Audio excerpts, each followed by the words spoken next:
60 billion. That number alone can break silence, ignite hope, and awaken fear.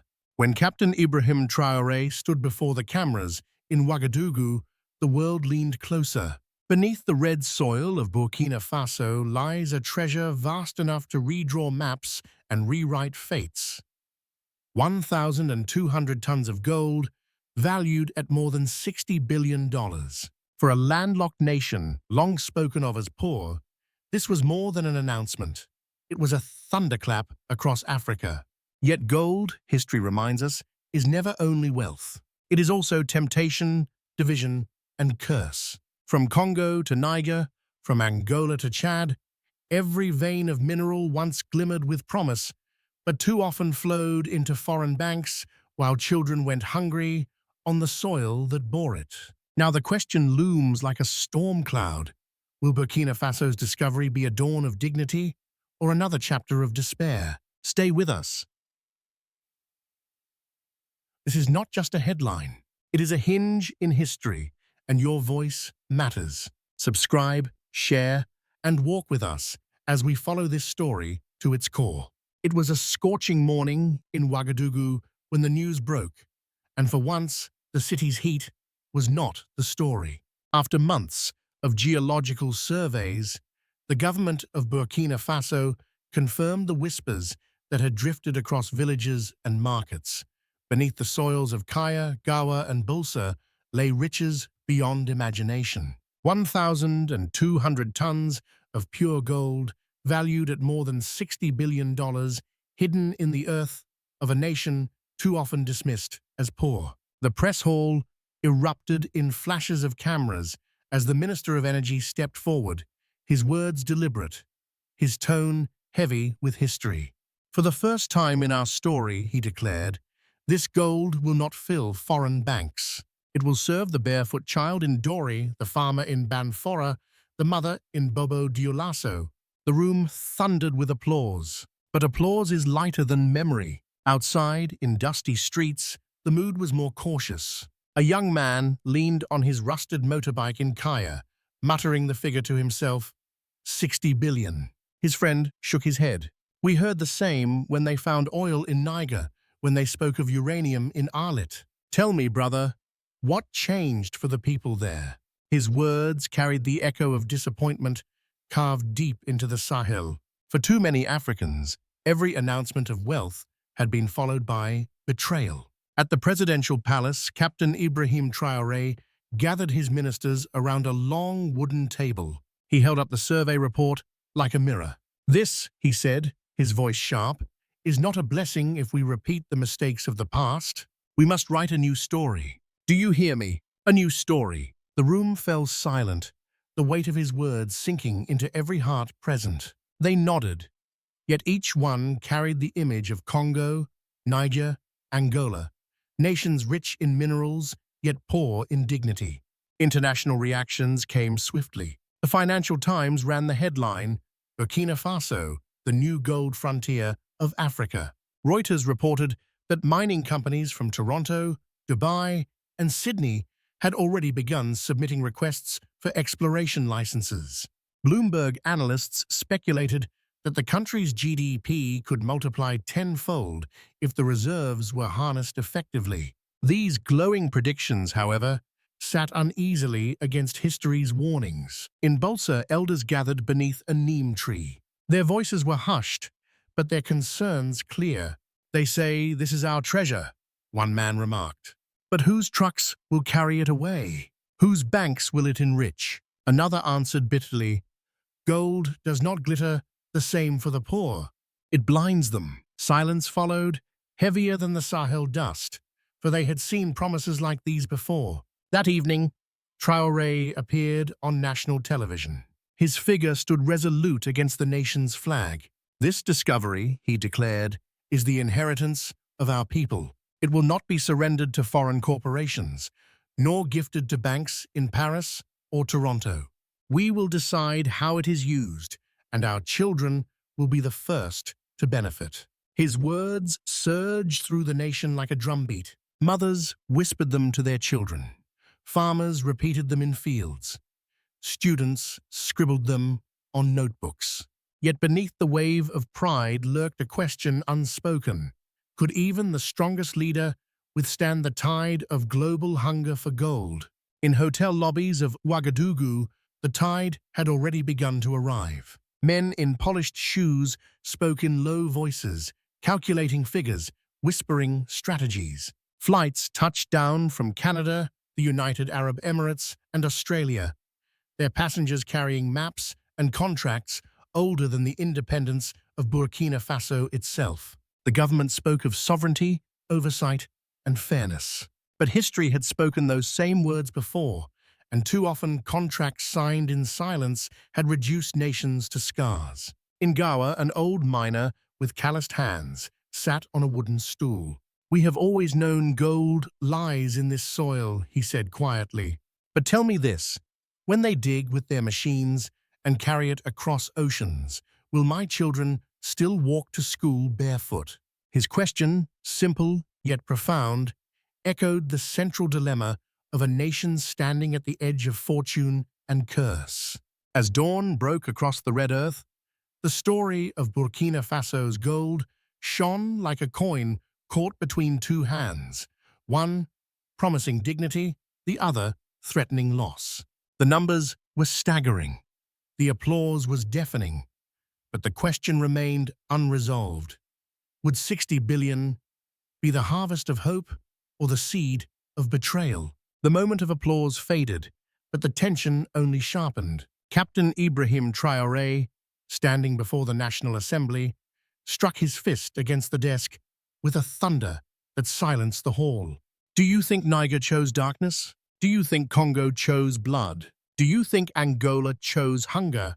His voice rose, heavy with defiance. "No, they were pushed into it, trapped by contracts signed in offices far from their people. We will not walk into that same trap."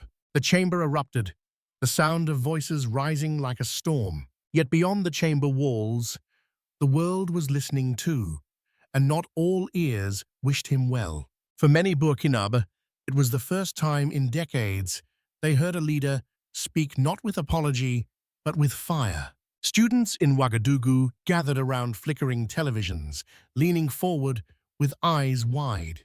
"Can he resist them?" one asked. "Can one man hold against Toronto, Brussels, Beijing?" Another replied without looking away, "If he cannot, who else will?" In those moments, the ghost of Thomas Sankara seemed to walk the halls again. His words, "He who feeds you controls you, he who mines you owns you," were quoted by Traoré, and the silence that followed was filled with an electricity rarely felt in politics. Crowds in Kaya, dust swirling under their feet, roared as Traoré's voice cut through the chants. "If we allow others to value our gold, we will buy back poverty with our own sweat. If we allow them to write the contracts, our children will inherit poisoned rivers and exhausted soil." Fists shot skyward, chants rolled like thunder across the Sahel. "Not 1 kilogram," he vowed, "will leave this land without bringing value home." It was not simply a policy, it was a declaration of war against a history that had enslaved Africa through its own abundance. But as voices rose in squares and streets, in boardrooms, the reaction was different. Foreign companies, sensing the scale of opportunity, scrambled. Executives from Canada landed in Ouagadougou with polished speeches of partnership. Representatives from the United Arab Emirates whispered promises of development funds. Australian consultants offered investment plans with hidden clauses buried deep. Within weeks, whispers of corruption and manipulation began to circle. One leaked memorandum revealed that under the previous regime, a Canadian conglomerate had secured a contract allowing them to recoup 100% of investment before sharing a single franc with the state. To villagers in Gawa, it meant trucks would carry gold for years without building a single school or clinic. "Is this business?" one elder asked, "or is it theft written in ink?" When Traoré froze that deal, his finance minister declared on national television, "We are not partners with robbers." The phrase spread like wildfire, painted on walls, sung in markets, echoed in classrooms. International boardrooms, however, trembled. Could a small Sahelian nation truly defy giants accustomed to swallowing entire continents? The answer came in June 2025. With the stroke of a pen, Traoré nationalized 5 major mines, transferring them into the hands of Sopameb, the state-owned company. Miners in Bulsa raised their helmets high, cheering the reclaiming of soil long taken. But in Paris and Toronto, investors fumed. In Sydney and Dubai, contracts were torn, lawsuits drafted, threats prepared. Western headlines branded Burkina Faso radical, unpredictable, a danger to investment. Yet on the streets of Ouagadougou, young vendors selling mangoes grinned. For the first time, one woman said, "Someone speaks as if the gold belongs to us." The defiance reached its climax in a rally where Traoré stood before tens of thousands. Torches lit the night, their glow reflecting in eyes filled with pride. "If gold is to curse us," he thundered, "then let it stay buried. But if it is to serve us, then every child, every farmer, every mother will feel its weight in bread, in water, in dignity." The crowd erupted, fists raised high, the sound rolling across the Sahel like an earthquake. Yet beneath the fire, a question lingered, quiet but insistent. Could even the strongest words withstand the machinery of global extraction?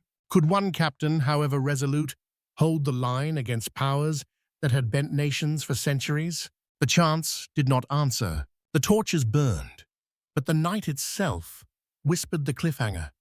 Would Burkina Faso's defiance inspire a continent or invite a storm too great to endure? The gold was meant to be a blessing. Yet, as weeks passed, the consequences began to surface, not in headlines, but in homes, lungs, and rivers. In April 2025, disaster struck at the Palmer mine. A tunnel collapsed, burying 17 artisanal miners alive. Mothers wailed, fathers clawed at the earth with bare hands, but no one returned. The tragedy was more than a statistic.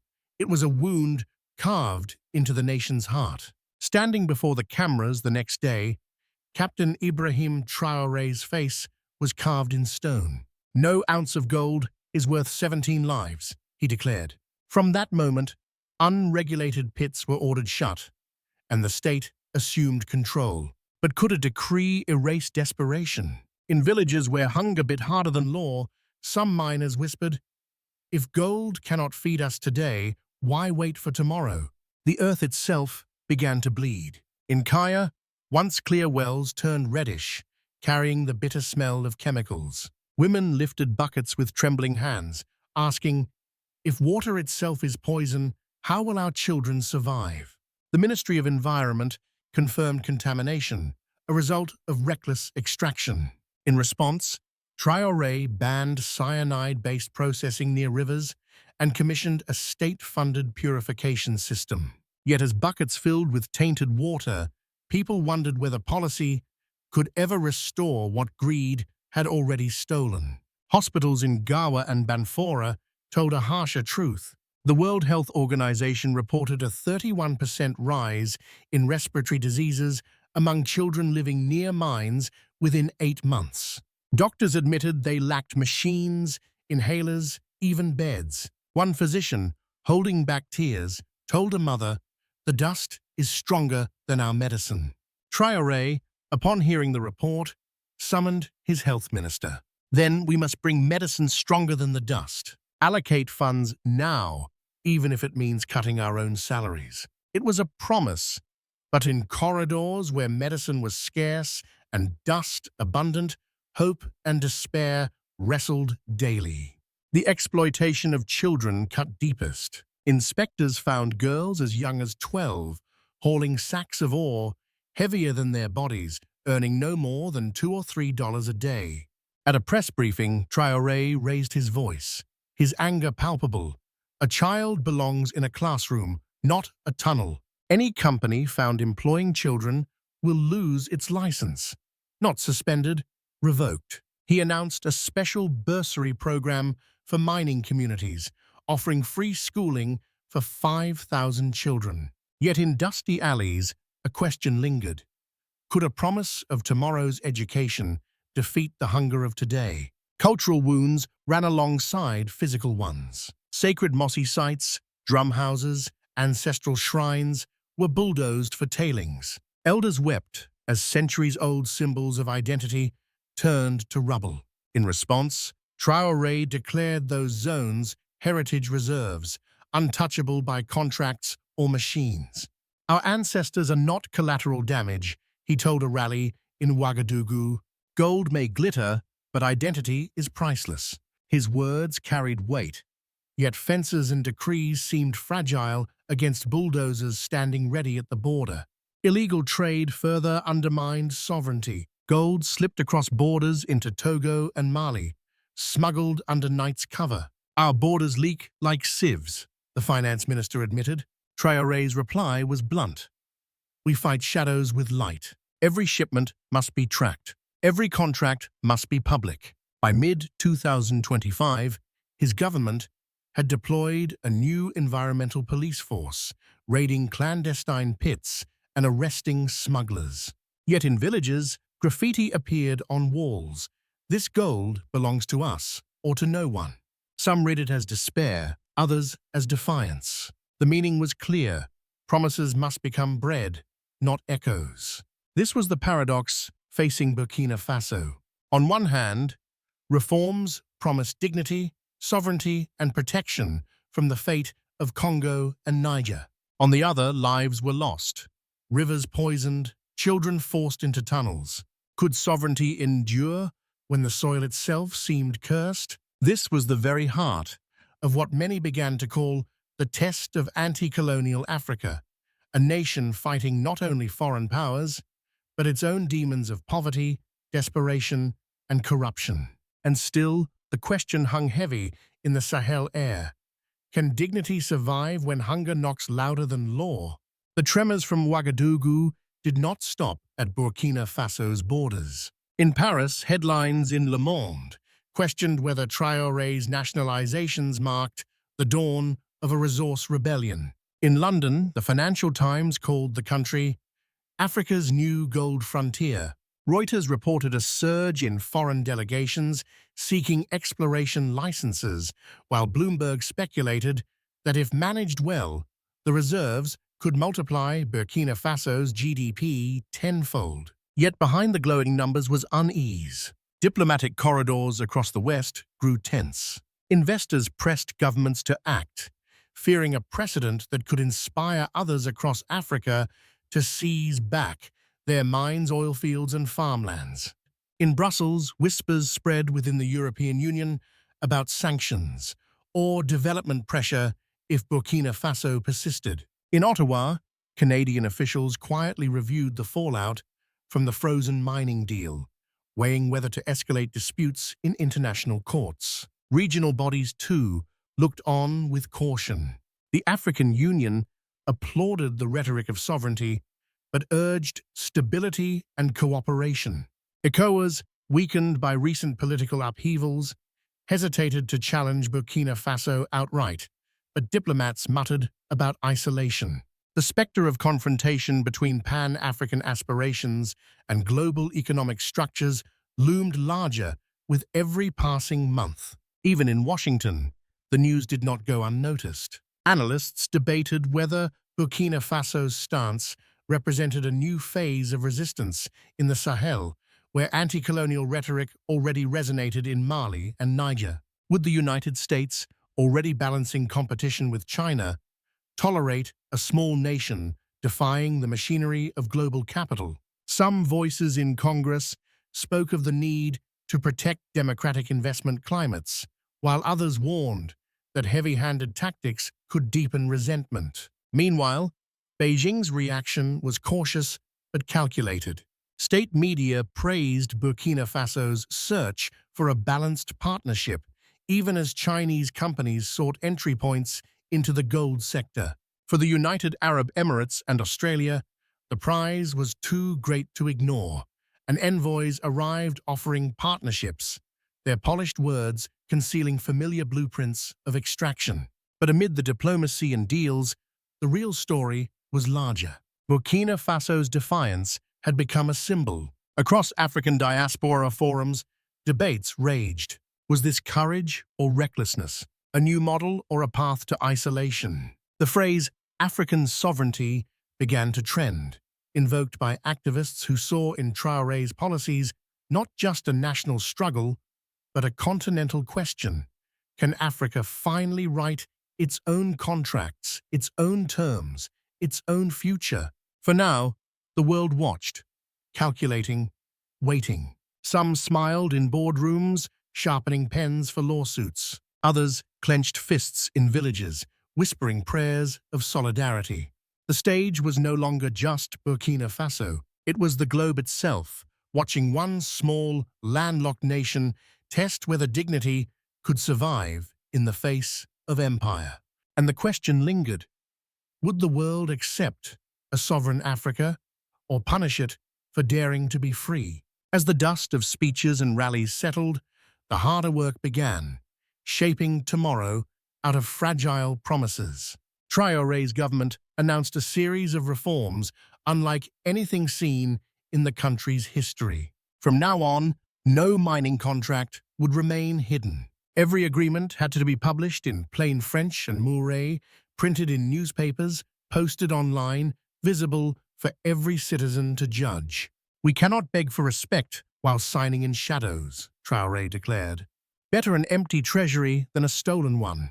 The reforms went further. No raw gold would be permitted to leave the soil unrefined. Companies seeking licenses were told bluntly, "Build refineries on Burkinabe soil, or do not mine here at all." Foreign executives protested, warning of costs and losses. But Traoré's reply was cold. "Our people pay in blood, not in spreadsheets." Construction began on the first national smelter, an empty plot of land in Ouagadougou, transformed into a symbol of resistance and renewal. A third measure struck deep into the nation's villages. 20% of gold profits would flow into a community development fund, managed not by ministers in the capital, but by councils elected in towns and rural districts. In Banfora, elders debated whether to dig new wells or build a health clinic. In Kaya, women demanded access to clean energy. "For once," one farmer said, "the decisions are ours, not theirs." Whether these councils could resist corruption remained an open question. But for many, the experiment itself was already a revolution. Education became another cornerstone. Scholarships were announced for engineering and geology students at the University of Ouagadougou. "The age of foreign experts exploiting our ignorance ends here," Traoré proclaimed to a roaring crowd of students. The vision was clear: to turn the nation from a supplier of raw minerals into a center of knowledge, refining, and pride. And yet, even as policies took shape, doubts remained. Lawsuits loomed from disgruntled investors. Neighboring governments muttered about instability. Some Western analysts dismissed Burkina Faso as too radical, too risky. But in markets and villages, ordinary people clung to a different truth. Dignity was worth more than promises of foreign aid. The road ahead stretched uncertain, marked by risks and opportunities alike. Would Burkina Faso's experiment crumble under pressure, or would it carve a path others might follow? On the red earth of the Sahel, the seeds had been planted. Whether they would bear fruit or wither under the heat of global resistance was the question of a generation. And so the cliffhanger remained. Would this small nation's harvest be one of hope, or the ashes of another broken dream? Gold glitters, but it does not decide. What decides is the will of a people and the courage of their leaders. In Burkina Faso, Captain Ibrahim Traoré has set a course that defies the weight of history. He has spoken of contracts in the light, of refineries built at home, of schools funded by wealth once stolen, of dignity bought not with pity, but with resolve. And yet, the true test has only begun. For Africa, the story is not unfamiliar. We have seen promises in Congo turned into wars, uranium in Niger lighting Paris, while children studied in darkness, oil in Angola building towers while villagers thirsted. The curse of resources is not the gold itself, but the silence of those who allow it to be stolen. But now, a question rises across the Sahel. Can one landlocked nation show another way? Can Burkina Faso transform its soil into sovereignty, its minerals into memory, its burden into blessing? If so, it will not only rewrite its own fate, but ignite the spirit of an anti-colonial Africa determined never again to kneel. The stakes are greater than one treasury or one mine. They touch the essence of African sovereignty, the belief that the continent's wealth must build its own tomorrow, not power cities an ocean away. Traore has promised that this gold will not become another chain, but a tool to forge independence. His words echo like Sankara's before him. Better to buy our dignity than sell our souls cheaply.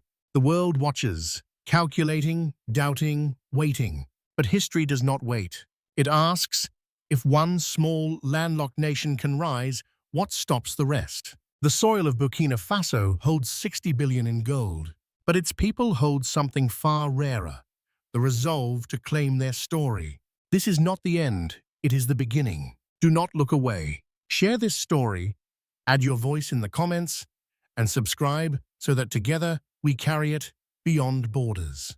They buried our past too often.